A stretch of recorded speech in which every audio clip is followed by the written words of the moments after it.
Welcome. In today's guide, we'll walk you through a quick and easy way to stop Facebook from accessing your photos. Whether you value your privacy or just want to control what Facebook can see, these updated 2025 steps will help you take back control in less than a minute. So, let's get started.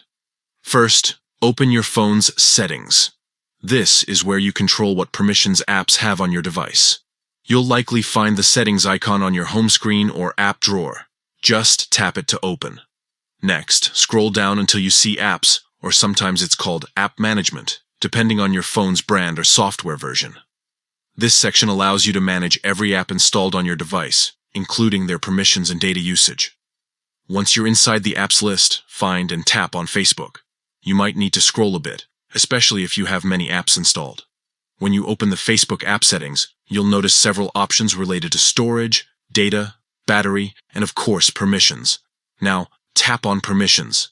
This is the most important step because here you'll see everything Facebook currently has access to, from your camera and location to your contacts and files. Under the permissions menu, find photos and videos and tap it. You'll see different options for how much access Facebook can have. To stop the app completely, choose Don't Allow Access. This prevents Facebook from viewing, uploading, or interacting with any photos or videos on your device unless you manually allow it again later. And that's it. You've successfully prevented Facebook from accessing your photos. This small change can make a big difference in keeping your private moments more secure and under your control. If you found this guide helpful, take a moment to share it with others who might want to tighten their privacy settings too.